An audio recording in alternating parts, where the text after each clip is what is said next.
जय श्री कृष्णा दोस्तों, राधे राधे दोस्तों। आप सभी का कान्हा एजुकेशन चैनल में स्वागत है दोस्तों।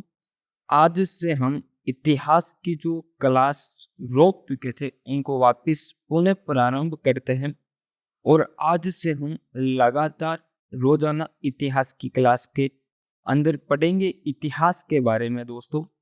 तो मैं आपको पहले बता देता हूं कि यदि आपको हमारा क्लास पसंद आती है तो हमारे चैनल को सब्सक्राइब जरूर करें, क्लास को लाइक जरूर करें और कमेंट बॉक्स में अपना कमेंट जरूर दे दोस्तों।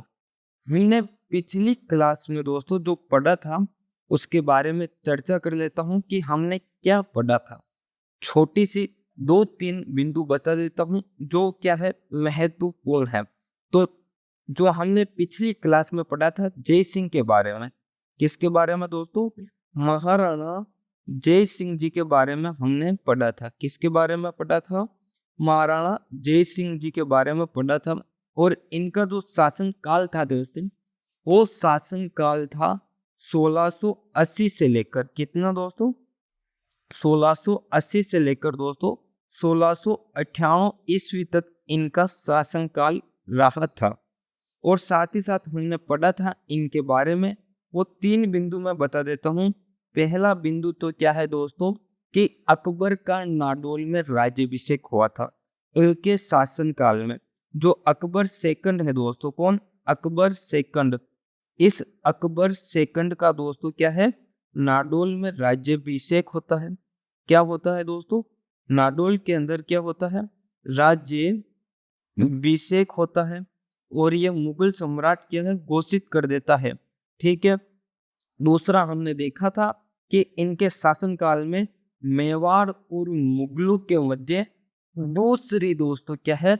संधि हुई थी। क्या हुई थी? मेवाड़ मुगल दूसरी संधि हुई थी।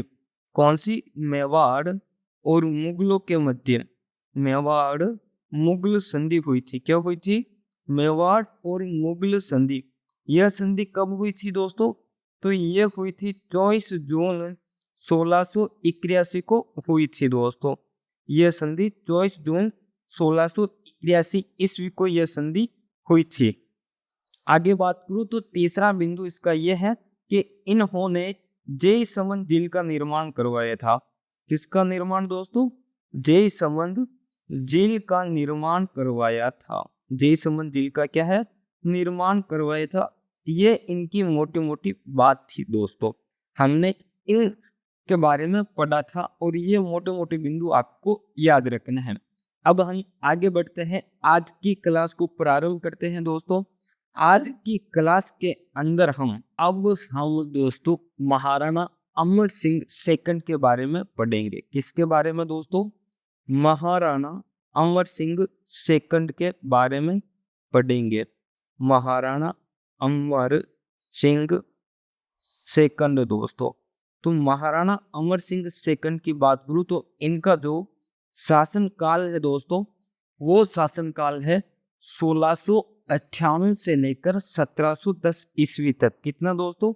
1698 से लेकर 1710 ईस्वी तक इनका क्या है? शासन काल है।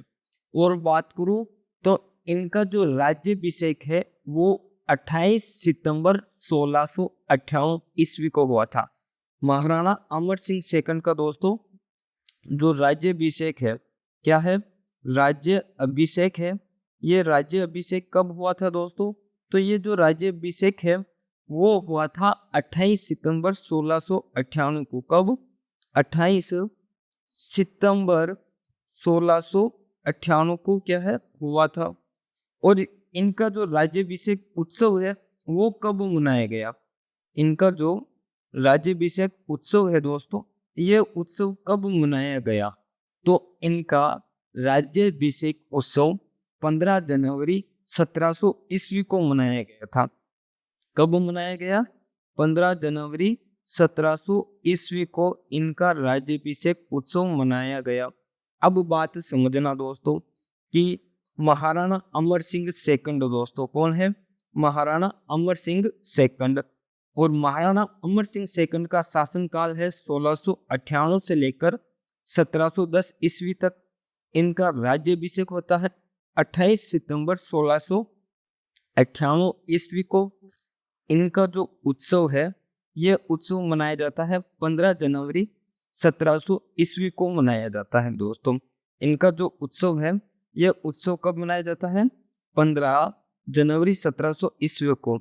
यानी कि ये राजा तो पहले बन चुके थे, लेकिन जो राजा बनने का जो उत्सव है, जो खुशी का माहौल है, वो क्या है, बाद में मनाते हैं। अब हम आगे देखें तो इनके समकालीन शासक कौन थे दोस्तों? पहले क्या है, पहले हम समकालीन शासक देख लेते हैं। तो ये रहे हमारे अमर सिंह जी। कौन है?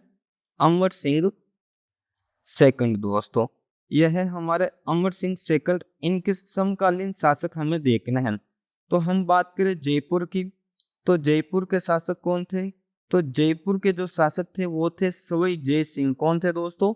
सवाई जय सिंह थे। कौन थे दोस्तों? सवाई जय सिंह थे। और हम बात करें तो जोधपुर के शासक कौन थे? जोधपुर के दोस्तों, जोधपुर के जो शासक थे वो थे अजीत सिंह। कौन थे दोस्तों? जोधपुर के शासक अजीत सिंह थे। कौन थे? अजीत सिंह थे। और हम बात करें कि मुगलों के अंदर कौन कौन शासक हुए, तो मुगल शासक की बात करूं तो मुगल के अंदर 2 शासक हुए थे। एक तो थे औरंगजेब दोस्तों। कौन थे? औरंगजेब थे। और औरंगजेब के बाद जो बना शासक वो था हमारा बहादुर शाह। कौन था दोस्तों? बहादुर शाह प्रथम था। बहादुर शाह प्रथम था। बहादुर शाह प्रथम। यानी कि इनके जो समकालीन शासक है वो समकालीन शासक की बात करें अमर सिंह सेकंड के क्या है दोस्तों? ये समकालीन शासक थे। महत्वपूर्ण है ध्यान रखना समकालीन शासक दोस्तों। जयपुर का कौन है? सवाई जय सिंह है। कौन है दोस्तों? सवाई जय सिंह है। मुगल शासक की बात करूं तो एक तो औरंगजेब है, दूसरा बहादुर शाह प्रथम है। जोधपुर की बात करूं तो जोधपुर में अजीत सिंह थे। कौन थे दोस्तों? अजीत सिंह थे। ये तो हुए समकालीन शासक। अब हम बात करें तो समकालीन शासक के बाद दोस्तों अमर सिंह सेकंड के शासन काल में क्या क्या घटनाएं घटित होती है। तो अब हम देखते हैं कि क्या क्या घटनाएं हैं जो घटित होती हैं। तो यह है हमारे अमर सिंह। क्या है? अमर सिंह है। और इनके शासन काल में दोस्तों, किनके? अमर सिंह जी के शासन काल में क्या क्या घटना होती है वो घटनाएं हमें देखनी है। तो इनके शासन काल में एक घटना तो आती है कि जो वागड़ का क्षेत्र था, कौन सा दोस्तों? जो वागड़ क्षेत्र था। कौन सा क्षेत्र? वागड़। अब वागड़ के अंदर पहले दोस्तों 2 क्षेत्र आते थे। एक तो आता था डूंगरपुर और एक आता था बांसवाड़ा। क्या आता था दोस्तों? एक तो आता था डूंगरपुर और एक आता था आपके बांसवाड़ा। क्या आता था दोस्तों? बांसवाड़ा आता था। डूंगरपुर और बांसवाड़ा को क्या है, वागड़ और वागड़ क्षेत्र के साथ साथ ये डूंगरपुर, बांसवाड़ा और बांसवाड़ा के अलावा इन्होंने प्रतापगढ़ को, डूंगरपुर बांसवाड़ा में प्रतापगढ़ को क्या है, अपने अधीन किया था। क्या किया था दोस्तों? इन्होंने प्रतापगढ़ को भी अपने अधीन किया था। क्या किया दोस्तों? अपने अधीन किया। ये बात आती है। अब समझना दोस्तों, आप समझना चाहते हो तो अमर सिंह सेकंड के काल में महत्वपूर्ण घटना ये हुई थी कि ये शासक बनते ही, जैसे ही ये दोस्तों शासक बने और शासक बनने के बाद एक काम ये प्रारंभ कर दिया कि जो रियासतें, जो ठिकाने, जो भी इनसे अलग थे, मेवाड़ से अलग हो चुके थे, उनको क्या है, वापिस मेवाड़ में मिलाने का काम प्रारंभ कर दिया। तो शासक बनते ही दोस्तों इन्होंने एक काम किया प्रारंभ, और वो काम क्या था? इन्होंने क्या, कौन सा काम? तो इन्होंने ये काम किया कि जो वागड़ क्षेत्र है, वागड़ के अंदर डूंगरपुर, बांसवाड़ा, वे प्रतापगढ़ को क्या है, अपने अधीन किया। मेवाड़ के अंदर इन्होंने इस क्षेत्र को क्या है दोस्तों, मिला दिया। अब जब इन क्षेत्र को मिलाया है तो इनके ही शासन काल में जब हम आगे बढ़ते हैं 1709 ईस्वी का, कौन सा दोस्तों? 1709 ईस्वी का एक घटना आती है। इसी प्रकार की कौन सी घटना दोस्तों, 1709 ईस्वी में एक घटना आती है अमर सिंह के शासनकाल की। घटना यह है कि 24 जून 1681 ईस्वी में दोस्तों देखना, 24 जून 1681 ईस्वी में, कब दोस्तों, 24 जून 1681 ईस्वी में क्या है दोस्तों, मेवाड़ मुगल संधि में, मेवाड़ मुगल संधि के अंदर कौन सी संधि हुई थी दोस्तों, मेवाड़ मुगल संधि हुई थी, जिसे हम मेवाड़ मुगल संधि कौन सी, दूसरी संधि कहते हैं। तो मेवाड़ मुगल दूसरी संधि के है, ठीक है दोस्तों, ये दूसरी संधि थी। इस संधि में, दूसरी संधि में क्या हुआ था दोस्तों कि जज्जे कर के स्थान पर, कौन सा दोस्तों, जज्जे कर के स्थान पर, जज्जे कर के स्थान पर जय सिंह जी ने, किसने दोस्तों, जय सिंह जी ने जज्जे कर के स्थान पर पूर्व बदनौर, कौन सी जागीर है दोस्तों, पूर्व बदनौर और मांडलगढ़ जागीर किनको, मुगलों को दी थी। मांडलगढ़ जागीर, कौन सी जागीर दोस्तों, मांडलगढ़ जागीर किनको दी थी, मांडलगढ़ जागीर मुगलों को दी थी। जागीर मुगलों को दी थी, मुगलों को दी थी। इनको, किनको, इन जागीरों को दोस्तों क्या है, इन जागीरों को मुगलों को 1 लाख रुपए वार्षिक देना तय करके, मुगलों को 1 लाख रुपए, कितने दोस्तों, 1 लाख रुपए वार्षिक देना तय करके, कितना वार्षिक देना तय करके वापिस लिए, देना तय करके वापिस ली, देना तय करके क्या है दोस्तों, वापिस ली। ये बात होती है कि इन्होंने, जब इन्होंने मेवाड़ के अंदर ये रियासत मिला दी थी दोस्तों, समझना बात को, हल्की सी है लेकिन परीक्षा में पूछने लायक है और प्रश्न बन सकता है परीक्षा के अंदर। तो अमर सिंह सेकंड दोस्तों जब शासक बनते हैं, तो शासक बनते ही दोस्तों एक तो क्या है, इस वागड़ को, किसको, इस वागड़ को, और वागड़ के अंदर जो 2 क्षेत्र आते थे, पहले डूंगरपुर और बांसवाड़ा, वागड़ को और प्रतापगढ़ को, इनको क्या है, प्रतापगढ़ को अपने अधीन किया। और अधीन करके दोस्तों क्या है, जब आगे बढ़ते हैं इन्हीं के शासनकाल में, तो इनको लगता है कि जब अपन अपने मेवाड़ के साम्राज्य को बढ़ाने लग चुके हैं, तो क्यों ना मेरे पिता द्वारा जय सिंह जी ने जो मेवाड़ मुगल संधि, कौन सी संधि दोस्तों, मेवाड़ मुगल संधि हुई थी, और ये मेवाड़ मुगल संधि 24 जून 1681 ईस्वी में हुई थी दोस्तों। 81 में क्या है, मेवाड़ मुगल संधि हुई थी, जिसे हम दूसरी मेवाड़ मुगल संधि कहते हैं। इस मेवाड़ मुगल संधि के अंदर दोस्तों जज्जा कर के स्थान पर पूर्व बदनौर मांडलगढ़ किनको, मुगलों को सौंपा गया था। किनको सौंपा गया था दोस्तों, मुगलों को सौंपा गया था। और ये जागीरें क्या है, मुगलों को दी गई थी। तो इन जागीरों को वापस लेने के लिए, किनको, इन जागीरों को वापस लेने के लिए क्या है, मुगलों को, कितने, मुगलों को 1 लाख रुपए वार्षिक देना तय किया कि ये तीनों ही जागीरें क्या है, हमें मेवाड़ को दे दो। मेवाड़ आपको साल का क्या है, 1 लाख रुपए देगा इन जागीरों के बदले। तो इन बात से क्या है, मुगल खुश हो चुके थे कि हमें तो क्या है, पैसे चाहिए। क्या चाहिए थे, पैसे चाहिए थे। हम इन जागीरों से जो भी आय आ रही थी वो हमारे पास थी, आप ले लो, हमें तो क्या है, पैसे दे देना। तो 1 लाख रुपए देना तय करके क्या है, हमारे अमर सिंह जी ने 1709 ईस्वी में इन तीनों पूर्व बदनौर मांडलगढ़ को क्या है, मेवाड़ के अंदर मिला दिया था। ये बात तो हमने देखी और पढ़ी। अब आगे बढ़े तो महाराणा अमर सिंह सेकंड के शासनकाल में और क्या क्या होता है। तो अमर सिंह जी के शासनकाल में और क्या क्या होता है और हम घटनाएं देखते हैं तो अमर सिंह जी के शासनकाल में एक घटना ये आती है कि औरंगजेब के पुत्रों में क्या है, उत्तराधिकारी संघर्ष होता है। किनके पुत्रों में? औरंगजेब के पुत्रों में। किसके पुत्रों में? औरंगजेब के क्या है, पुत्रों में उत्तराधिकारी संघर्ष होता है। पुत्रों में क्या होता है दोस्तों? उत्तराधिकारी संघर्ष होता है। उत्तराधिकारी संघर्ष होता है, यानी कि औरंगजेब का एक पुत्र कहता है कि मैं राजा बनूंगा और दूसरा पुत्र कहता है कि मैं राजा बनूंगा। तो उन पुत्रों में क्या है, उत्तराधिकारी संघर्ष होता है इनके शासनकाल में।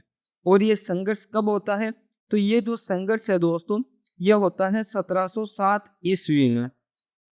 कब होता है? 1707 ईस्वी में होता है। और इस संघर्ष में एक युद्ध होता है, उस युद्ध को हम कहते हैं जज्जाऊ का युद्ध। कौन सा युद्ध कहते हैं दोस्तों? जज्जाऊ का युद्ध हम कहते हैं। जज्जाऊ का युद्ध होता है। अब जब जज्जाऊ का युद्ध हो चुका है तो इस युद्ध में क्या घटना होती है और क्या हमारा मेवाड़ इस युद्ध में सम्मिलित था या नहीं था तो क्या परिणाम रहे, उसके बाद क्या घटना होती है, उन सभी घटनाओं को क्या है हम अच्छे से समझते हैं। अब हम पढ़ेंगे जज्जाऊ का युद्ध दोस्तों। कौन सा पढ़ेंगे? जज्जाऊ का युद्ध पढ़ेंगे। तो ये जज्जाऊ का युद्ध कब हुआ था दोस्तों?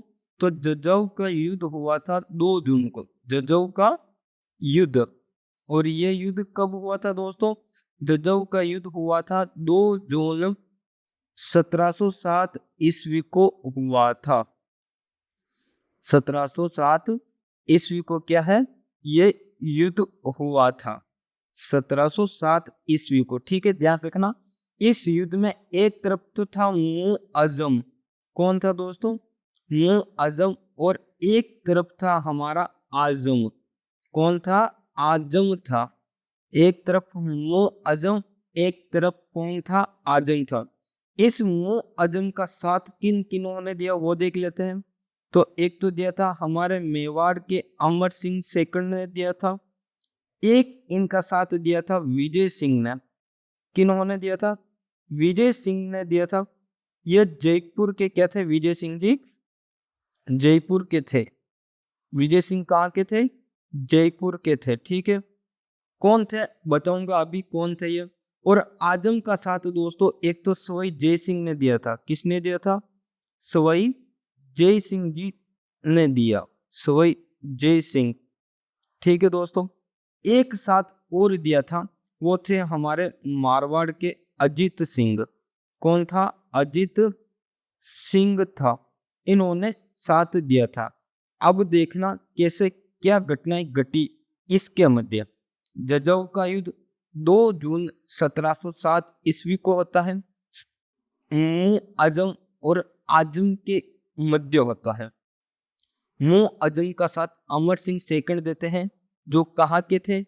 जो मेवाड़ के थे। कहाँ के थे शासक? मेवाड़ के शासक थे। और विजय सिंह क्या है, ये भी मुअज़्ज़म का साथ देते हैं। मुअज़्ज़म का साथ इसलिए देते हैं कि यदि मुअज़्ज़म इस युद्ध में क्या है विजय हो जाता है तो विजय होने पर क्या है ये जयपुर के शासक बन जाएंगे। क्या बनेंगे? जयपुर के शासक बन जाएंगे। यानी कि जयपुर के शासक बनने के लालच में मुअज़्ज़म का साथ देते हैं। इधर आजम की बात करें तो ये आजम क्या है? औरंगजेब का पुत्र है। और इस आजम का साथ एक तो देते हैं सवाई जय सिंह जी, जो कहाँ के? जयपुर के शासक है। कहाँ के शासक है दोस्तों? जयपुर के शासक है। और यह है अजीत सिंह, यह हमारे मारवाड़ के शासक है।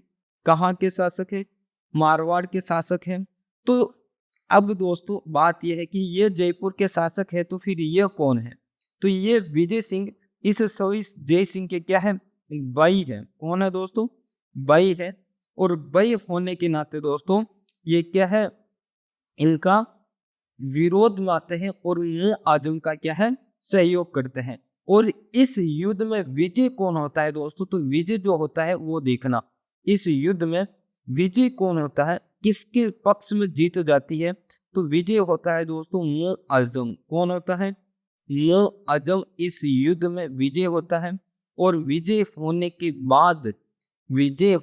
बाद दोस्तों क्या है, मुअज़्ज़म अपना नाम परिवर्तित कर देता है। अपना नाम क्या है? बदल देता है। तो नाम बदलता है तो नाम क्या रखता है वो देखना। नाम रखता है ये बहादुर शाह। क्या नाम रखता है? बहादुर शाह रखता है। और हम इन्हें बहादुर शाह प्रथम के नाम से जानते हैं। क्या करते हैं? हम इन्हें बहादुर शाह प्रथम के नाम से जानते हैं। मुअज़्ज़म दोस्तों क्या है, इस युद्ध में विजय होने के पश्चात दोस्तों सवाई जय सिंह को, किसको? सवाई जय सिंह को, और साथ ही साथ दोस्तों किनको? अजीत सिंह जी को। किनको दोस्तों? अजीत सिंह जी को दोस्तों क्या है, दंड देता है। और दंड के रूप में ये करता है कि इन दोनों को दोस्तों क्या है, इन दोनों को, सवाई जय सिंह व अजीत सिंह को दोस्तों क्या है, राजा के पद से हटा देता है। क्या करता है? मुअज़्ज़म राजा के पद से हटा देता है। यानी कि अब आप क्या है, राजा नहीं रहे।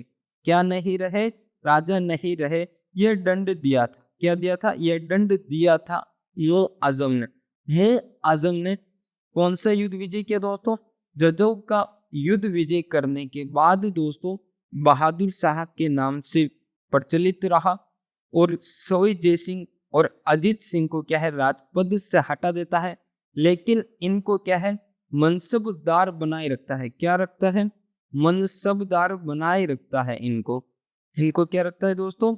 मनसबदार बनाकर रखता है कि आप क्या है, मेरे मनसब तो हो, लेकिन आप ना तो जयपुर के शासक हो जय सिंह जी, और ना ही जोधपुर के शासक कहें तो अजीत सिंह जी, आप जोधपुर के शासक अब नहीं रहे।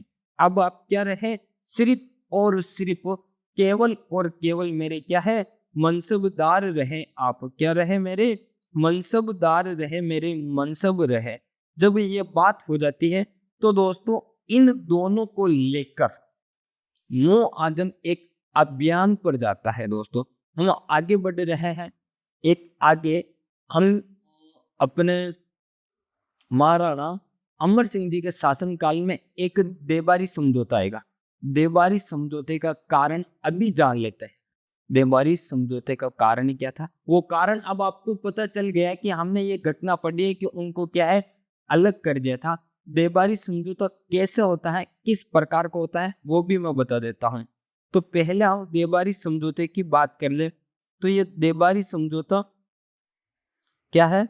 देबारी समझौता, ये देबारी समझौता होता कब है और किन किन के मध्य होता है, ये देखते हैं। देबारी समझौता, ये देबारी समझौता होता कब है दोस्तों?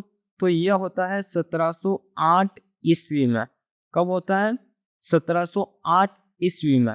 अब बात को समझना दोस्तों कि जब बहादुर शाह ने, किसने दोस्तों? बहादुर शाह या मुअज़्ज़म ने दोस्तों क्या है, सवाई जय सिंह जी को, किनको दोस्तों? सवाई जय सिंह जी को जब राजपद से हटा दिया था। किसको दोस्तों? राजपद से सवाई जय सिंह और अजीत सिंह जी को दोस्तों क्या है, जब राजपद से हटा दिया था और अपना सिर्फ और सिर्फ क्या है, मनसबदार बना के रखा, तो ये बात क्या है, इन अजीत सिंह जी को और सवाई जय सिंह जी को पसंद ना आई। किनको दोस्तों? एक तो अजीत सिंह जी को, किनको? अजीत सिंह जी को, और साथ में साथ कौन है? सवाई जय सिंह।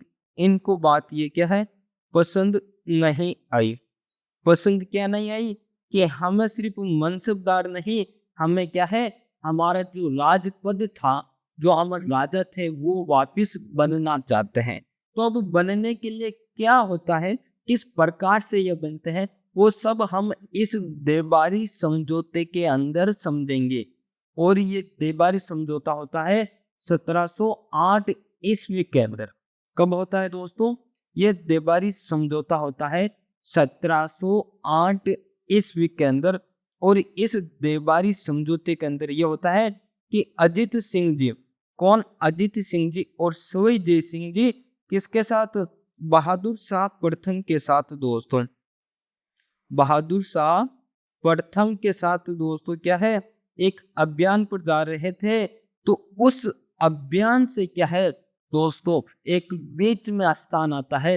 ये जा रहे थे दोस्तों कहाँ पर, दक्षिण में। कहाँ जा रहे थे, दक्षिण में जा रहे थे। दक्षिण में भी किसको, कामबख्श के खिलाफ जा रहे थे। किसके, कामबख्श के खिलाफ जा रहे थे।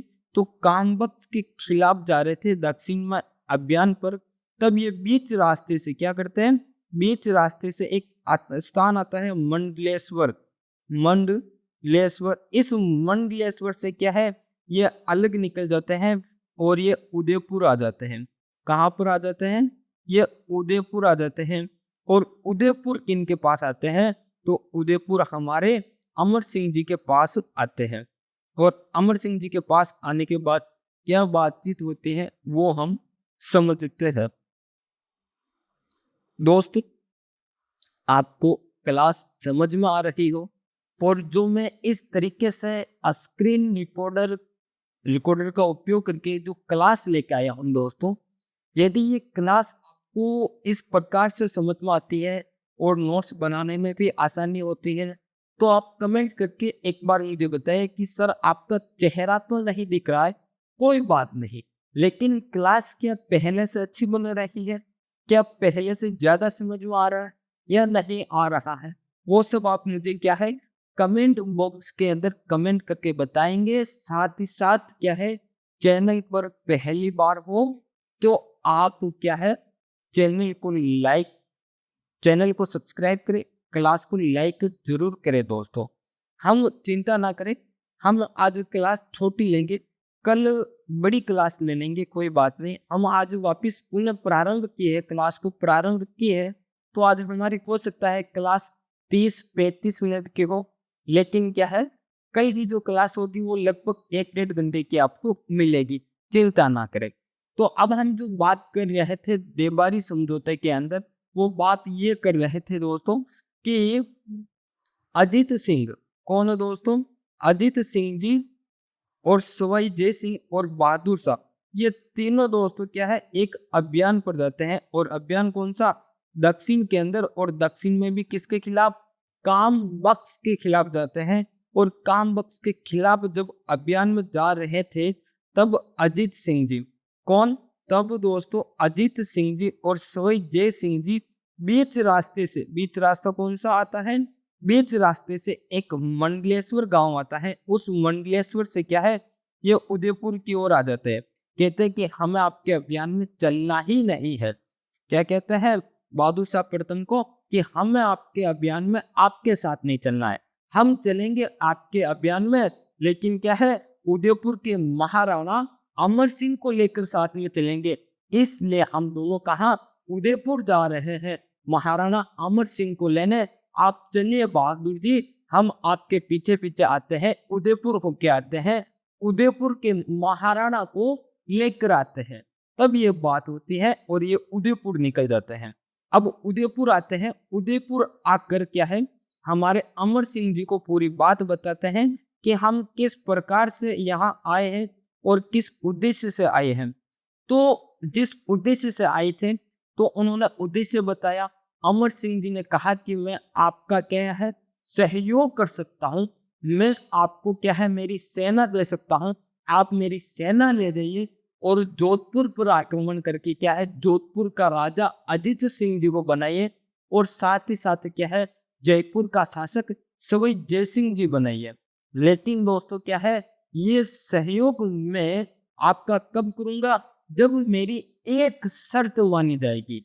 शर्त यह है कि जो मेरी पुत्री चंद्रा कंवर है, कौन है, अमर सिंह जी कहते हैं कि जो मेरी पुत्री चंद्रा कंवर है, उस चंद्रा कंवर का विवाह सवाई जय सिंह करते हैं। और चंद्रा कंवर से जो संतान उत्पन्न होगी वो यदि भविष्य में क्या है जयपुर का जो भी शासक बने वो चंद्रा कंवर की संतान ही बननी चाहिए, तभी क्या है मैं सहयोग करूंगा। अभी ये बात, इस शर्त को कौन मान लेता है, सवाई जय सिंह मान लेता है। क्योंकि आपको दोस्तों पता है हमारे राजस्थान में क्या है तो एक कहावत प्रचलित है कि जरूरत पड़ने पर भी क्या है, बाप को गधा बनाया जाता है।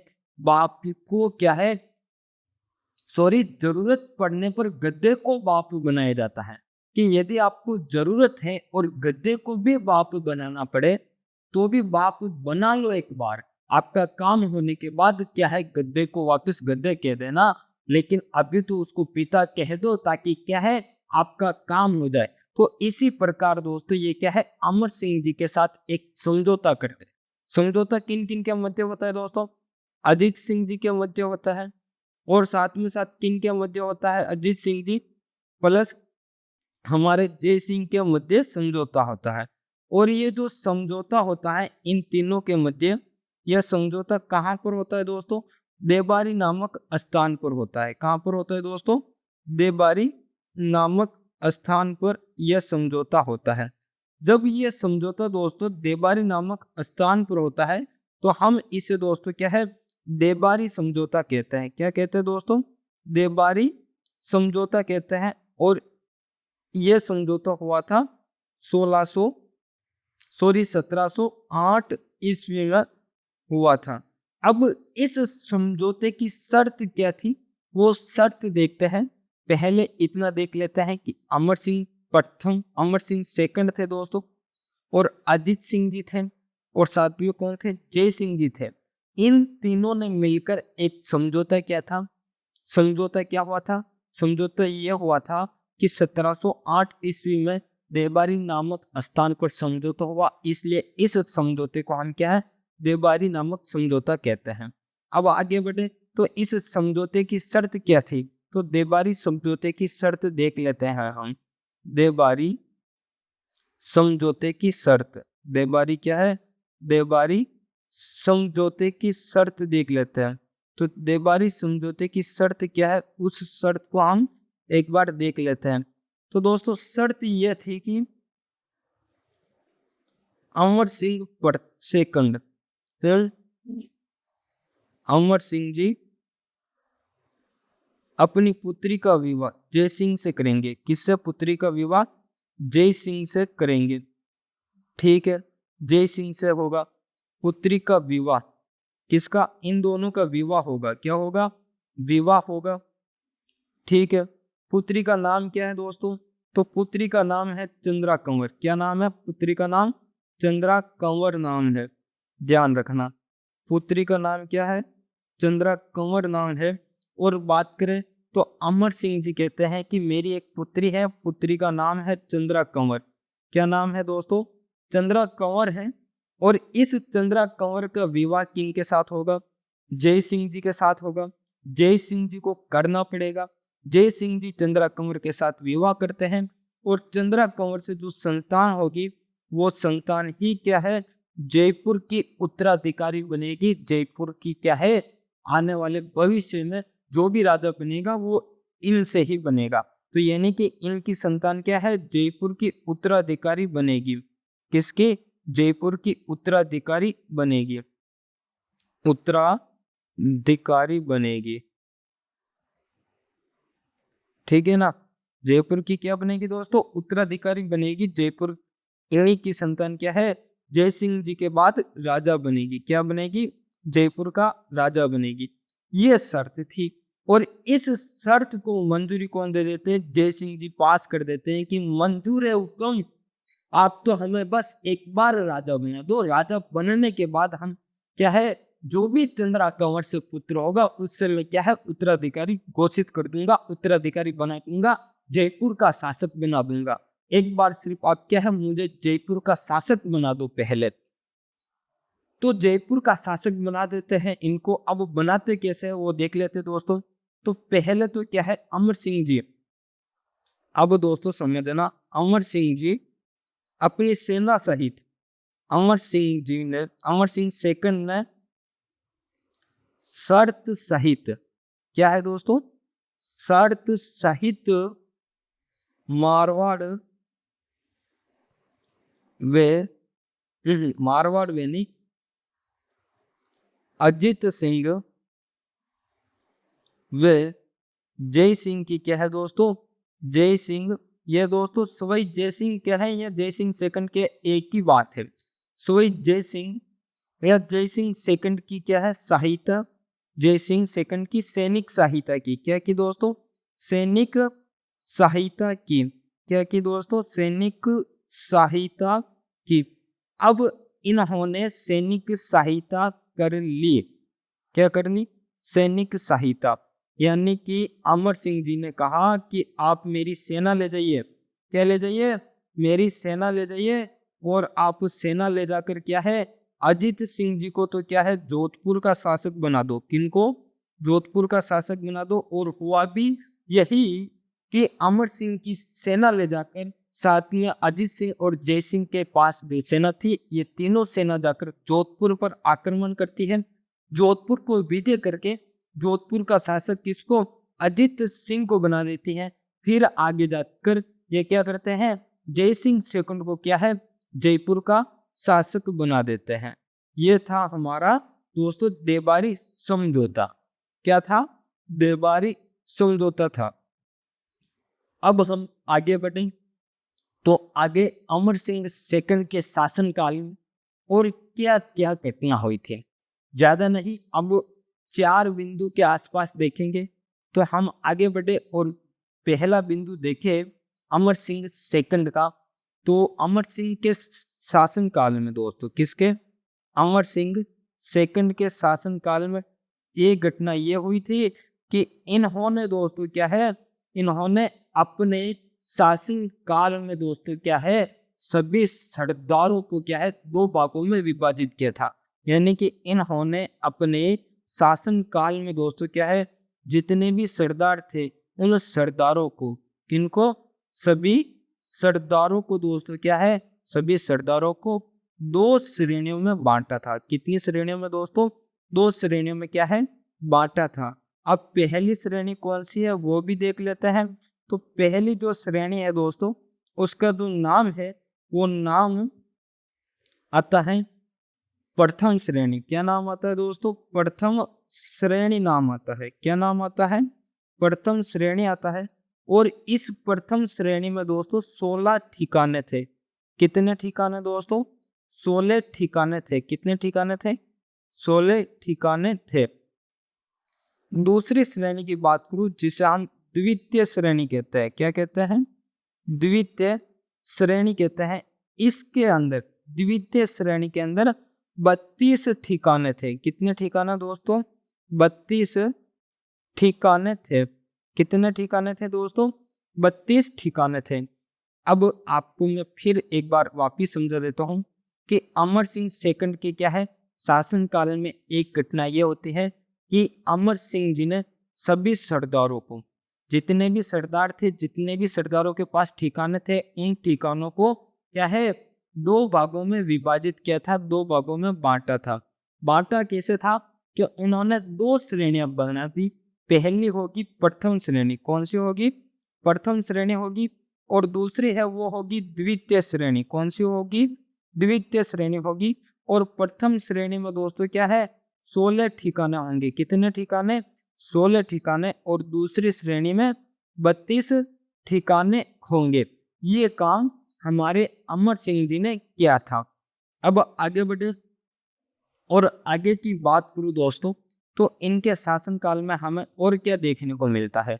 तो इनके शासनकाल में हमें देखने को यह मिलता है कि इन्होंने जितने भी सरदार थे उन सरदारों की तलवार बंदी का नियम बनाया। यानी कि इनके शासनकाल में एक घटना हमें देखने को मिलती है कि जितने भी सरदार थे क्या थे, सभी सरदारों के तलवार बंदी का। अब तलवार बंदी क्या होती है वो भी मैं समझाता हूँ। तलवार बंदी का क्या है नियम बनाया था। तलवार बंदी का नियम बनाया। अब तलवार बंदी का नियम बनाया तो ये नियम है क्या, पहले तो ये समझते हैं। नियम बनाया तो इन्होंने जो ये नियम बनाया दोस्तों, नियम ये था कि जो भी शासक बनेगा, जो भी ठिकाने का क्या है नया सरदार बनेगा, सरदार की तलवार बंदी, यानी कि जो भी ठिकाना है उस ठिकाने का नया सरदार बनेगा। कौन बनेगा, नया सरदार, नया सरदार बनेगा। वो क्या करेगा, तलवार बंदी देगा। क्या देगा, तलवार बंदी देगा महाराणा को। क्या देगा, तलवार बंदी। यानी कि जो भी नया जो भी ठिकाना है उस ठिकाने का नया सामंत बनेगा, जिसे हम सामंत समझते हैं, ठिकाने का मालिक समझते हैं, वो नया बनेगा। कोई ठिकाने का मालिक है वो मर जाता है या स्वर्गवासी हो जाता है, या फिर दोस्तों क्या है शहीद हो जाता है, या फिर कुछ कारण से वो क्या है अपने पद से हटता है, और उसकी जगह जो नया सामंत बनता है, जो नया ठिकाने जो उस ठिकाने का नया मालिक बनता है, उसकी क्या है दोस्तों, उसकी कमर पे तलवार बांधी जाती है कि आज से इस ठिकाने के ये मालिक है, आज से इस ठिकाने के ये सरदार है। तो वो सरदार बनते हैं जब उनकी कमर पे तलवार बांधी जाती है। तो उस तलवार बांधने पर जो भी तय किया गया था, इतना पैसा क्या है महाराणा के पास दरबार में मेवाड़ पहुंचाया जाएगा। इसके सम्मान में आप नए सरदार बने हो तो इसके सम्मान में आप क्या है महाराणा के पास कुछ ना कुछ पहुंचाओगे। यह था तलवार बंदी। तो सरदारों की तलवार बंदी का नियम बनाया था। और इस बात को हम दोस्तों जब किसान आंदोलन पढ़ेंगे, क्या पढ़ेंगे दोस्तों, जब हम किसान आंदोलन पढ़ेंगे, क्या पढ़ेंगे, किसान आंदोलन, तब हम और आसानी से समझेंगे इस बात को, किसान आंदोलन को, कि क्या बात है, क्या घटना है। इसको आगे बढ़े दोस्तों। तो इनके शासन काल में इन्होंने दोस्तों एक काम और किया, और काम ये किया कि इन्होंने अमरशाही पगड़ी का क्या है प्रारंभ की थी। इन्होंने कौन सी पगड़ी, इन्होंने एक पगड़ी बांधना प्रारंभ किया था, उस पगड़ी को कहा जाता है अमरशाही पगड़ी। तो इन्होंने दोस्तों कौन सी पगड़ी बांधना प्रारंभ की, अमरशाही पगड़ी बांधना प्रारंभ की। तो इनके शासनकाल में अमरशाही पगड़ी क्या है प्रारंभ हुई थी, अमरशाही पगड़ी क्या है दोस्तों प्रारंभ हुई थी। यह बात आपको ध्यान रखनी है कि इनके शासनकाल में अमरशाही पगड़ी प्रारंभ हुई। ठीक है, आगे बढ़े। तो आगे एक बात और देखने को मिलती है, वो ये मिलती है कि इन्होंने दोस्तों क्या है एक सफेद पत्थर का, किसका दोस्तों, सफेद पत्थर का, किसका, सफेद पत्थर का दोस्तों क्या है, सफेद पत्थर का शिव प्रसन्न अमर विलास महल बनाते हैं। क्या बनाते हैं, शिव प्रसन्न, कौन सा बनाते हैं, शिव प्रसन्न अमर विलास महल बनाते हैं। क्या बनाते हैं, शिव प्रसन्न अमर विलास महल बनाते हैं, शिव प्रसन्न अमर विलास महल बनाते हैं, अमर महल, जिसे हम क्या है बाड़ी महल से भी जानते हैं। क्या जानते हैं, बाड़ी महल से, बाड़ी महल के नाम से भी जानते हैं। ठीक है, सफेद पत्थर का शिव प्रसन्न अमर विलास महल, जिसे हम बाड़ी महल कहते हैं, इस बाड़ी महल को क्या है ये बनाते हैं, बाड़ी महल बनाते हैं। ठीक है, ये तो हुई इनकी महत्वपूर्ण घटनाएं। अब इनकी मृत्यु कब होती है वो देख लेते हैं। इनका जो पुत्र है, जो उत्तराधिकारी है, उसके बारे में देख लेता है, और इनकी पुत्री कौन है उसके बारे में भी एक बार और देख लेता है। इनकी महत्वपूर्ण ये घटना थी। अब हम आगे बढ़े और आगे देखें कि दोस्तों पहली घटना की बात करूं तो वो तो कर लिया हमने। इनकी मृत्यु कब हुई दोस्तों, तो इनकी मृत्यु होती है 10 सितंबर को, सॉरी 10 दिसंबर 1710 ईस्वी को होती है। कब होती है, 10 दिसंबर 1710 ईस्वी को होती है मृत्यु। और इनके पुत्र का नाम क्या है, संग्राम सिंह सेकंड। क्या नाम है दोस्तों, संग्राम सिंह सेकंड है नाम, संग्राम सिंह सेकंड नाम हमें देखने को मिलता है। और इनकी पुत्री का नाम दोस्तों हमें क्या देखने को मिलता है, वो मिलता है चंद्रा कंवर। क्या नाम मिलता है देखने को, चंद्रा कंवर हमें नाम देखने को मिलता है। ठीक है दोस्तों, आप सभी का धन्यवाद दोस्तों। फिर से राधे राधे। जय श्री कृष्णा। क्लास पसंद आई हो दोस्तों तो क्लास लाइक जरूर करें, चैनल को सब्सक्राइब जरूर करें और अपने दोस्तों को क्लास शेयर जरूर करें। धन्यवाद दोस्तों।